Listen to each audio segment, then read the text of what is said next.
নমস্কার, মহুয়া বার্তা ইউটিউব চ্যানেলে গল্প হলেও সত্যি পর্বে আজকের গল্প শিল্পাচার্য অবনীন্দ্রনাথ ঠাকুরকে নিয়ে।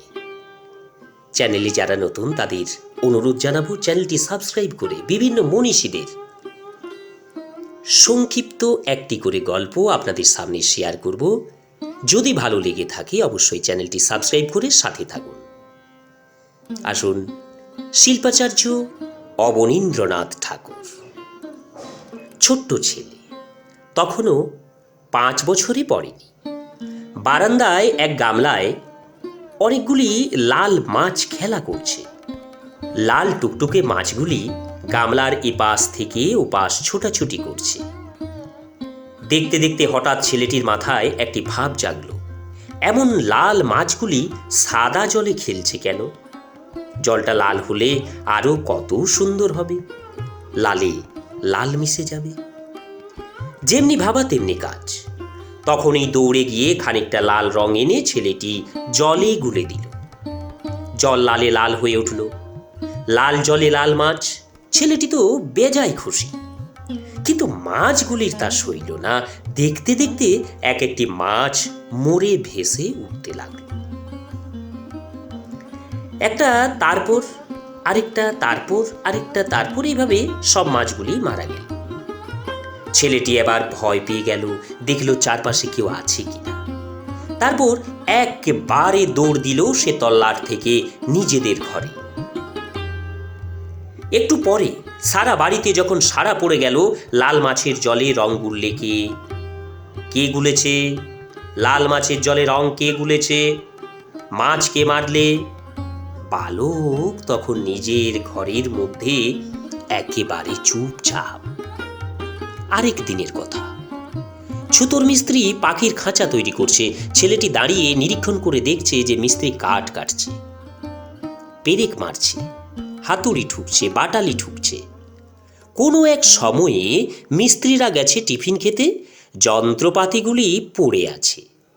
ছেলেটি দেখল এই সুযোগ সেও একবার চেষ্টা করে দেখুক না, ওই মজায় যন্ত্রগুলো সে ঠিকমতো চালাতে পারে কিনা।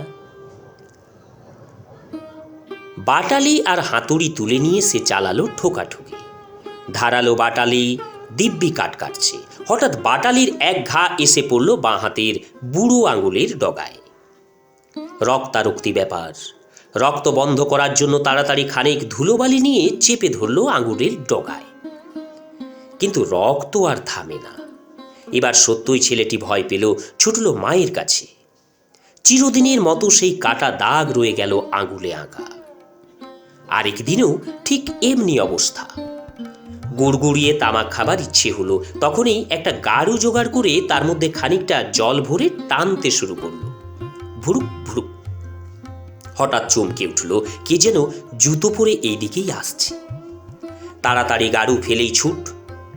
কিন্তু পালাতে গিয়েই বেঁধে গেল গাড়ুটার উপরে, উল্টে পড়ল সে। একটা গন্ডগোল বেঁধে গেল, ঠোঁট কেটে এক রক্তারক্তি কাণ্ড।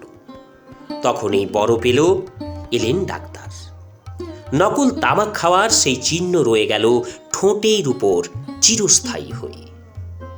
এই দুষ্ট ছেলেটিকে জানেন? বাংলা ভাষায় ছোটদের জন্য সব সেরা লিখিয়ে শিল্পাচার্য অবনীন্দ্রনাথ ঠাকুর, রবীন্দ্রনাথের ভ্রাতুষ্পুত্র। ভারতের সব সেরা চিত্রশিল্পী হিসাবে এর আন্তর্জাতিক খ্যাতি ছিল। নমস্কার, গল্প হলেও সত্যি পর্বে আজ এখানেই শেষ করছি। বিভিন্ন মনীষীদের ছোট্ট ছোট্ট গল্প আপনাদের সামনে উপস্থাপন করব। যদি ভালো লাগে তাহলে অবশ্যই চ্যানেলটির সাথে থাকুন।